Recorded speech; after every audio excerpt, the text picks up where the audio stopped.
Welcome to another installment of Boot Camp for the States, where we're all going to work together to try to equip the Saints for the job we got to do today. And boy, do we have a job in front of us.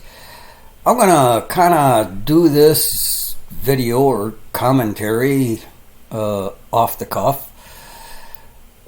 What I want to do is take a look at and explore what the term love growing cold in the world means and what it's based on, what we see today. And we can go in 1,000 different directions.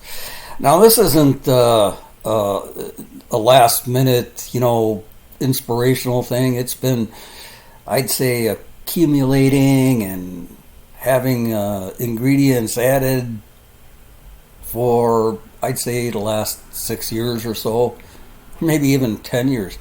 You see, I've been following the news out of Europe for almost 10 years now. I've watched videos and everything on the protest from actual news agencies out of Europe. One of the things in Europe is Europe actually passed a couple of laws to control the internet. Not really control it, but one of the things that a lot of countries in Europe has is a law saying if you're going to post a story on the internet, you got to cover both sides. So, of course, they covered the side of the conservatives because, back then, 10 years ago, most of the media out of Europe was conservative. So, of course, they covered the conservative side, and you can pretty much guess the conservative side was pretty much Bible based. The Europe is pretty much a Bible based society, and we're seeing a whole bunch of problems boiling over there. For the most part, realistically, for the most part, if you try to get news out of Europe, you're not going to get both sides of the story. The internet is being censored. So what you're actually seeing is a U.S. version of, news out of Europe. So they're only going to cover one side, and they're only going to tell you what they want you to hear. So the days of seeing both sides of the story are pretty much gone. But back in the days, they covered the radical side. They covered they interviewed and let the people who were protesting, tell their side of the story. What they want? They wanted free abortions. They said they wanted sex with minors, make it legal, and some went as far as demanding the right to own sex slaves. So, these people were way off the deep end. But we know they were encouraged and even paid from, the far radical left, the Epstein Island visitors list, all those really strange, perverted people with a whole lot of money. The devil gave them, and they were just throwing it around to people that wanted to go out in the streets and voice the opinion they agreed with. So what's next? The right to sacrifice their sex slaves. We've all read in the Bible how things tend to accumulate and the devil has no end. If he can, we don't have to go into that. Okay, so now we're first beginning to see this kind of attitude surface in the U.S., and it doesn't surprise me nor shock me. We've all read the parable of the sower. And, the parable of the sower is basically telling us we got to examine all the levels of how love has grown cold in this world to know where those people are, what their attitude is, and we need to brainstorm ideas. We got to get together. We got to work together. We got to establish some sort of base camp to share, number one, our victories of people we've been able to go out and actually reach. We got to share and gather all our knowledge and strengthen one another. So we got the strength to go out back in and work in every corner of that field, to try to reach as many people as we can. Based on the numbers I've been seeing on my last video of lightning and thunder warnings and revelation, okay, let's face it. There's a whole lot of us are seeing, God's sending warnings. Okay, what do we do with those warnings? And we need to sit down and discuss it. We need to pray about it. We need to share our skills with one another and train one another in our specialty fields. And we have to remind each other that some of us are equipped to reach people in one part of the field, and if the wrong person goes in there, they're just going to be trampling over the plants and causing more damage than they're doing good. So we got a lot of reasons to get together and make sure we're all working in the same direction. Well, today I wanted to take a look at dating sites. So we're going to focus on one subject. And I've got more experience on dating sites than I care to admit. Well, for me, that all started the day my divorce was finalized. That marked an end of one chapter and the beginning of a new chapter. Okay, so what did God have in store for me in my life, being single? What direction did God want to point me in? Well, within a few hours of that gavel going down and the divorce being finalized, guess what? I received an email, and it was like the state was selling my information to scammers. Figured that one out. Well, okay, we live in a society today to where, remember in the old days, 60s, 70s, I mean, realistically, if people wanted to get a divorce, the first thing they had to do is undergo counseling and all this other stuff. The state would even pay for it and all that. That's all gone. That's in the past. Today, you can file for a divorce online. You can file for a divorce on your cell phone, and all you got to do is fill out the papers, wait, depending on the state, 30 days, and boom, it's done. The state went out of their way to make divorce easy. And they're supposed to be an example of, the America that they're trying to make. Anyway, I got this email from this girl. And so I thought, well, okay, let's just chat. We started chatting. And I even saw her, we did a video call. I mean, she was like the most gorgeous, 10 and a half at least, woman from the Mediterranean with,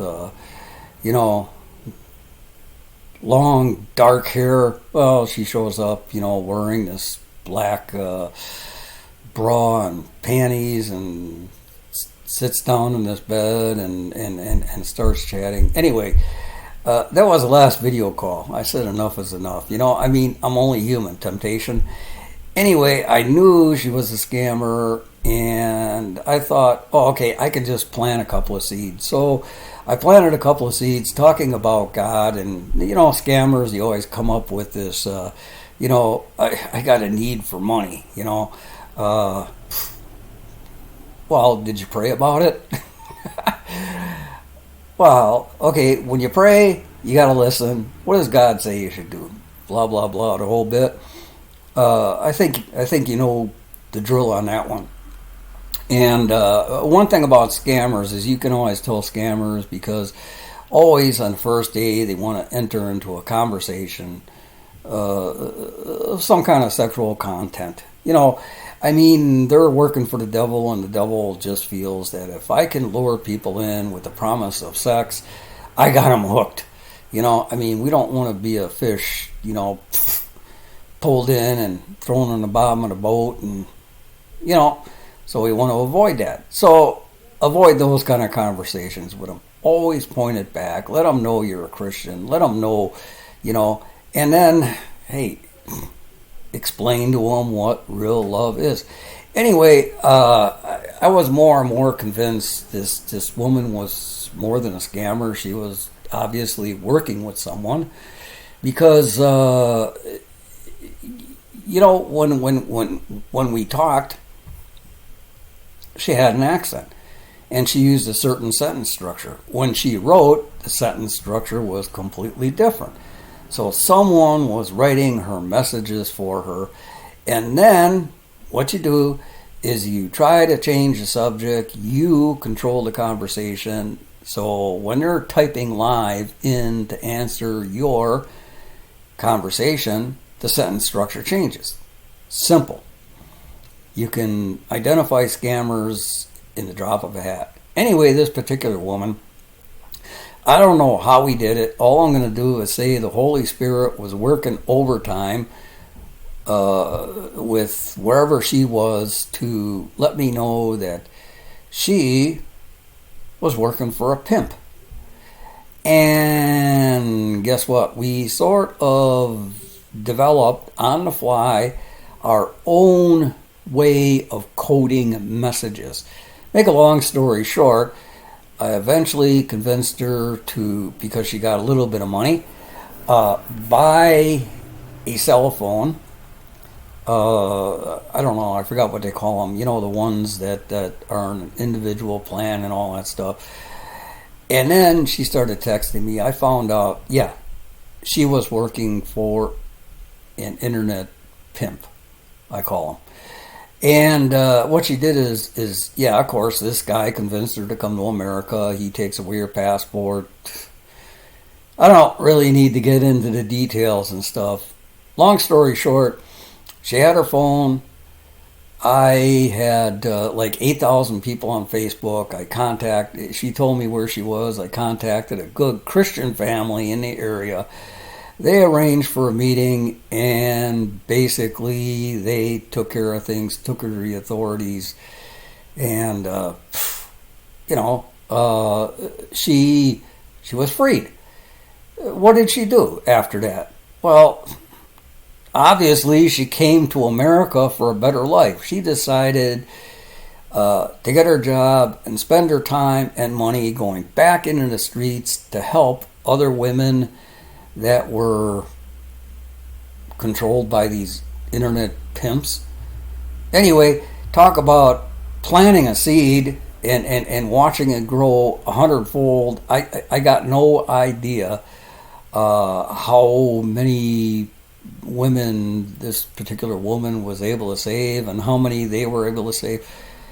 That's how it's supposed to work. That's how God made it work. We never really contacted each other after that. We thought it was better because basically when you're dealing in that realm, you're dealing with some pretty shady characters. You're dealing with organized crime. It's best just to stay the hell out of that stuff.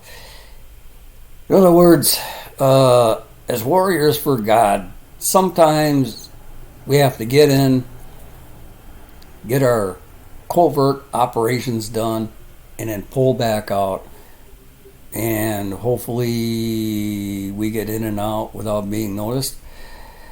So anyway, getting back to these dating sites, after a couple of years I began to see patterns formed, and I just thought now would be a good time to, share those patterns and help equip the saints for what we need to do today. For one thing, there's a whole lot of women on dating sites that claim to be liberals, and they want nothing to do with Trump supporters. I wish every woman was as honest as that. Fine, I don't need to dive in and find out why they're anti-Trump. But then, experience has shown there's a few reasons for them to be anti-Trump.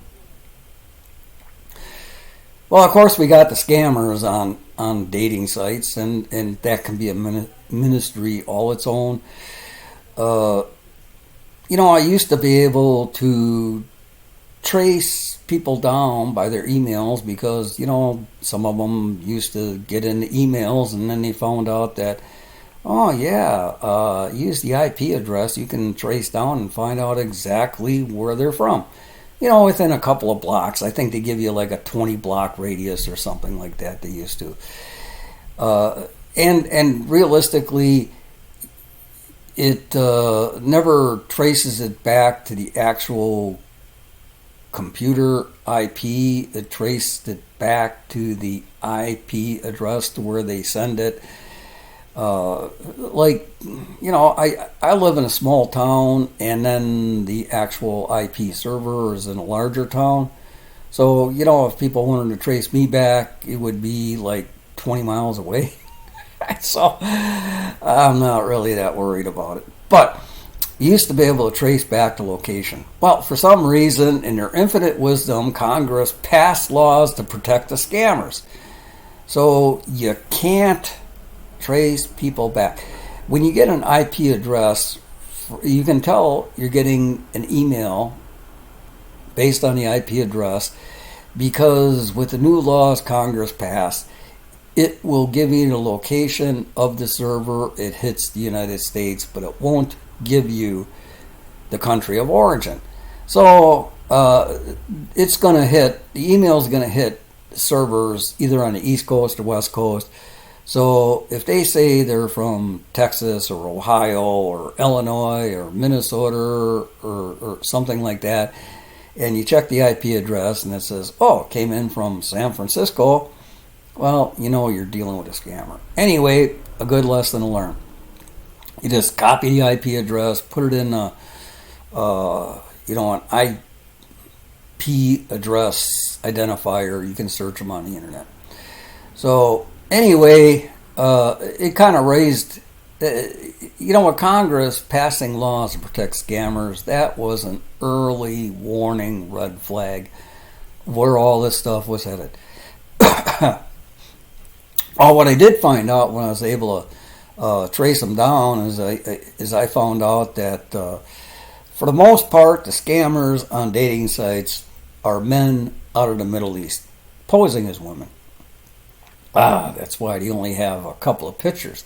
And you can tell the pictures because the pictures are more professional looking. I mean, you can tell an amateur picture where someone takes a picture using their phone compared to, they're holding a phone, looking all sexy, they're all made up, they got about 4 pounds of makeup on, blah, blah, blah, the whole bit. So, the way they pose in the pictures is a red flag. So, another thing is scammers will not talk on the phone. So, after a couple of days or a week of sending either emails or text messages back, just drop a few seeds, your mission's complete, get out of there. What most of them want to do is they want to get on an app called WhatsApp. So basically WhatsApp is a phone application. Don't use that. Don't even think about downloading it. That application will, of course, ask for permission to share your phone book. Well, okay, so they get a hold of your phone book and then they sell that information to anyone that has a nickel or a dime or a quarter, and then all of your contacts and friends and business associates are going to get overwhelmed with spam email. So you don't want to do it. That app will actually access your hard drive on your phone, or if you're using your laptop or computer, it will have access to your entire hard drive. And if you're using Windows, that's why they call it Windows. It has all kinds of windows, all kinds of openings for scammers to get in. Sensitive documents, stuff like that. I've actually, because I'm a real estate broker, I've actually just got an update last week that a number of brokers and agents were fined, I think the minimum was like $10,000 because they all have state agreements to keep the information of their customers and clients confidential. And when they downloaded that app, they broke that agreement, so they were fined by the state. So, and some of them lost their license. And they had to undergo training to go, you stupid idiot. You know, I mean, come on. A little bit of common sense, please. So anyway, we have these super liberal women who want nothing to do with the conservative. Fine. I mean, realistically, let's take a look at it. Who really wants a woman who sides with people who demand free, unlimited abortions, mutilating babies, teaching 5-year-old children how to do drugs and have sex?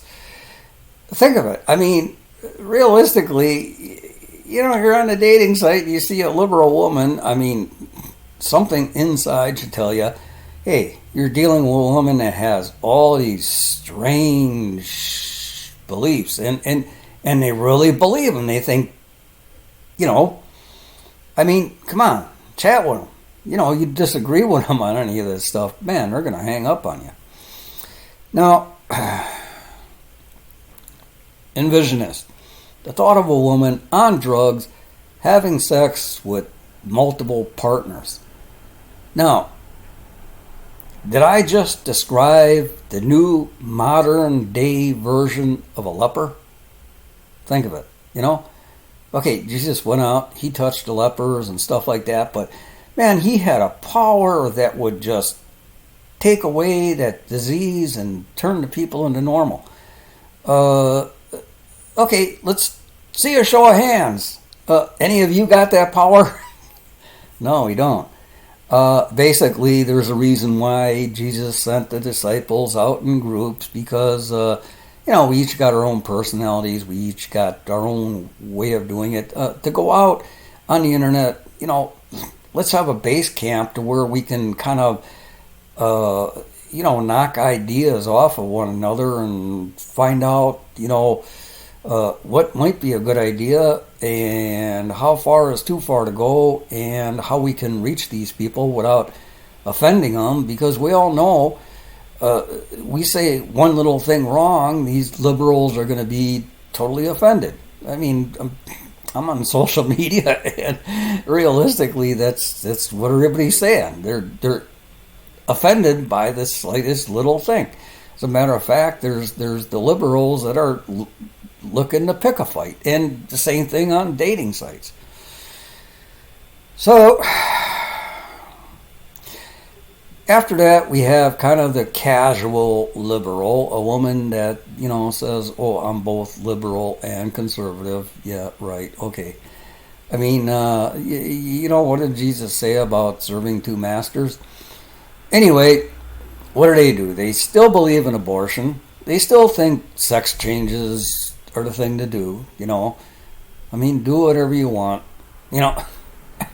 They still believe it's okay to brainwash children. They still think sex trafficking is okay, and, you know, we shouldn't have people like in movies and people we shouldn't have people going out trying to put a dent or actually eliminate the sex trafficking trade.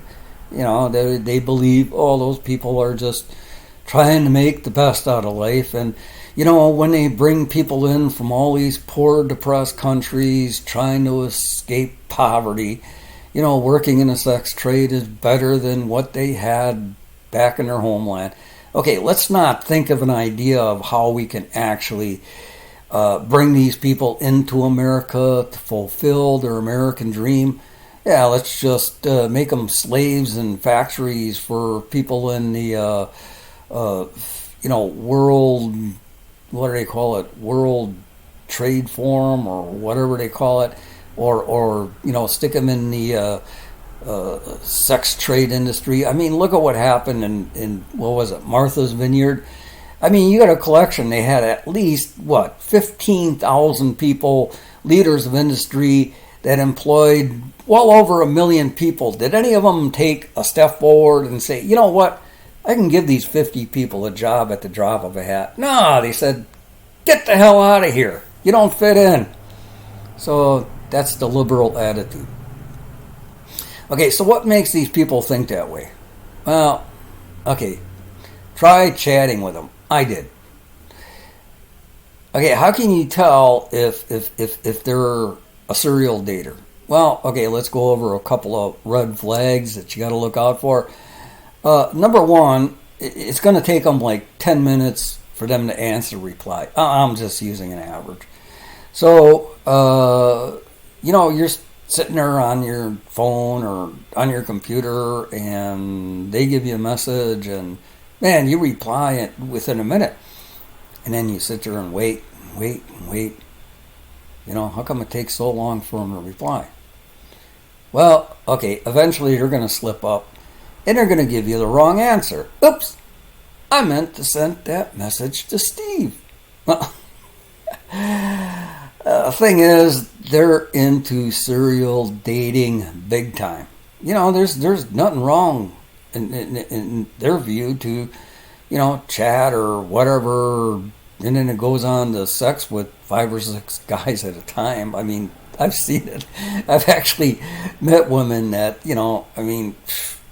obviously you go out to them, you meet their friends, and you can see that, wow, there's just a 56-year-old pass-around doll for a whole bunch of 20-some-year-olds that, that excites them. I'm not kidding you. I've seen it in real life.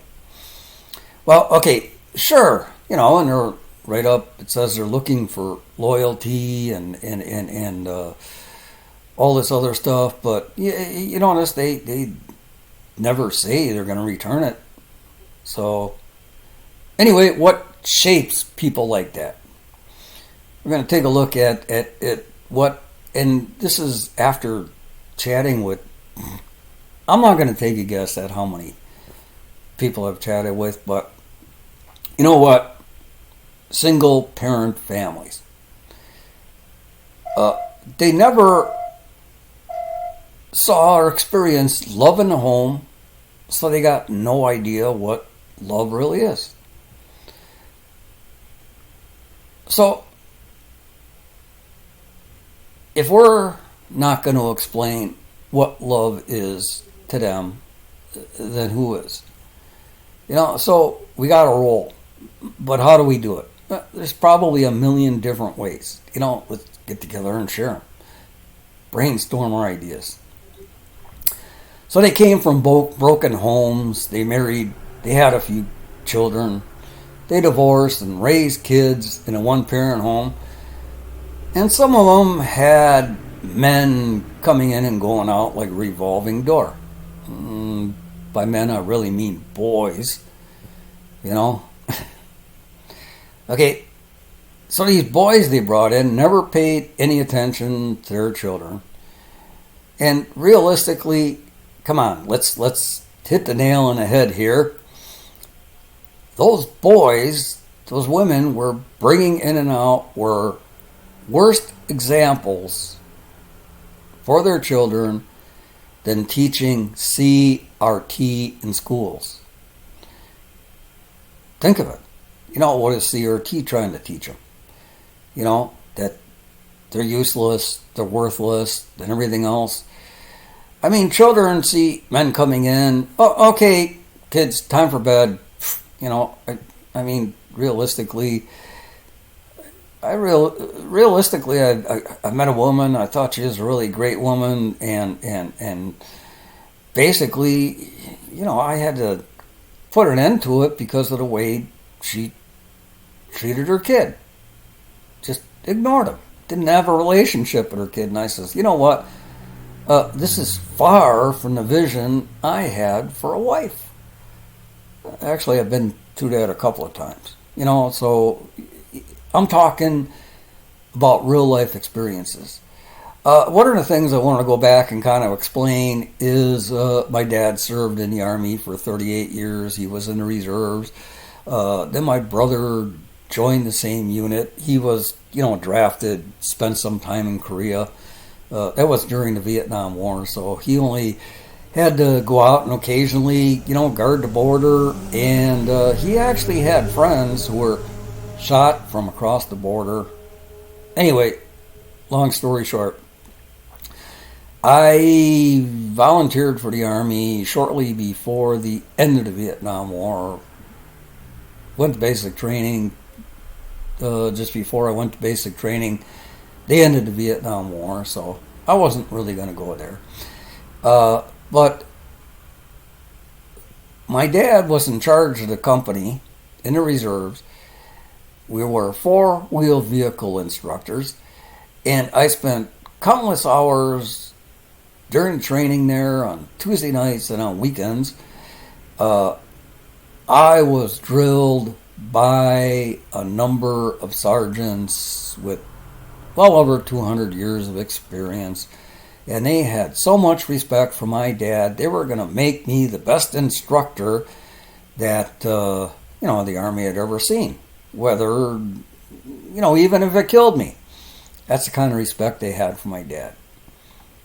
Anyway, you talk about God working in your life to prepare you for certain situations and everything else. One of the things I was required to do was explain every single subject in at least 12 different ways.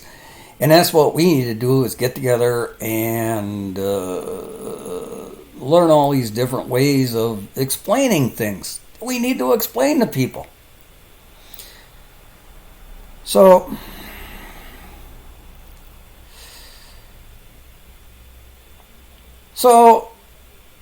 back to the dating. The kids all grow up. They move out of the house. And realistically, from chatting to some of these people, most of the kids that from the women I meet, most of the time their kids are into drugs. They don't know what to do. The woman feels like such a failure. They're clinging on to the love of the children, so they let them do whatever they want. They never discipline them because they're afraid that, if I discipline my kids, they're not going to love me anymore. The devil's hitting them up with all this stuff. It's real life, and we have to face it. We have to know what the liberals are going through. I don't know if any of you ever read the Screwtape Files by, I think it was C.S. Lewis. Anyway, I got a copy out of the library. This is way back in the days when they actually had books in libraries. And I had a particular version that had an introduction to where C.S. Lewis explained the mindset that God put him in to write that book about, the life of a demon that screws everything up. Anyway, he had to travel. He explained how difficult it was to actually be sent into that mindset that was, he was on the devil's playground, and to come out of it, and how much time he had to pray, and how he was just, looking for support from the few people he knew that could understand it. And realistically, I'm looking at that. We're going to go out to the parts of the field that with the thorns and all this other stuff. We're going to get scratched up. We got to come back, to base camp and get patched up, And we need to learn how to support one another before we're going to have the experience to go out and work in the field in the worst rocky and thorny conditions. Okay. So anyway, these women, kids are out, they turn to dating sites. And they see more security in quantity over quality. Because realistically, they really have no idea what that quality is. They got no idea what love is because they've never experienced love in their life. But something inside of them is telling them what real love is. I mean, realistically, I've met some women that were really messed up, really good patriot women that had the most broken homes you could imagine. And, hey, there was something inside of them. God was able to reach them. God was able to tell them that, no. Get out of that stuff. Loyalty, compassion, caring. Let me show you what real love is. And they learn from the Holy Spirit what real love is. So all we got to do is plant a couple of seeds. I've seen it work. Well,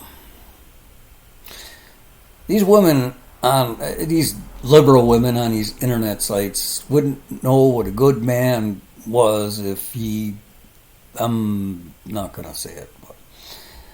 Okay, so they chat and they talk with as many men as they can attract. Oh, okay, really not men, but boys. Now, put yourself in their position. These boys are offering them nothing. Ditto. Squat. So, what do? They feel that they're still missing something. So, what's their solution? Oh, I'll just add a couple more boys. And it keeps on accumulating and accumulating and accumulating. If you go back and you read, Proverbs that Solomon wrote about, he kind of covers the subject. So I think we know a little bit about it.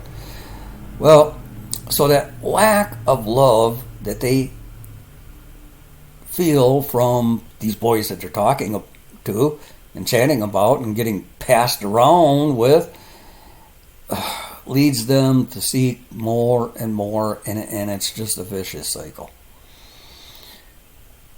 So dating multiple boys, these liberal women see absolutely nothing wrong with it. And what does that mean? Well, I've seen it. That's why those liberal women reject conservatives.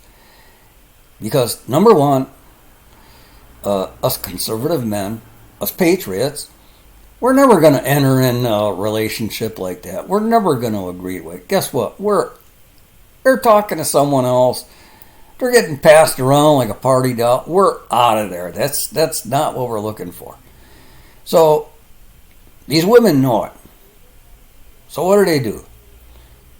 They take that and it angers them, and they direct their anger at who? At Trump. You know why? It's not very hard to figure out. We should already have the answer. Because Trump's followers have morals, and they do not play by the rules of a liberal. We don't accept them. Unfortunately, too many of them jump right into condemning them rather than trying to lend a sympathizing ear and drop a few seeds. But, okay, we covered that. So how do we reach them? How can we plant seeds? How can we be the example of love and security they're really looking for? And that's going to be impossible without really getting involved, because too many of us really don't want to take that risk. There's too much of that, let's just say it, sexually transmitted diseases that we would just as soon avoid. But then there's that story of, oh man, now I forgot the name of the prophet. That God told to go and marry a prostitute. You can review that story. I mean, what did she do? She wouldn't take the love of a good man. She wouldn't accept the love of a man of God. That wasn't what she was looking for. So she went back to what? Her prostitution. This is exactly, that story's talking about exactly what's happening on here with these liberal women on dating sites. And that tells us it's the liberal woman's natural instinct to reject any changes in their life. They're convinced they got it all figured out. They're convinced they have the answer. So where does that leave us? Well, that leaves us in a field with so many dysfunctional people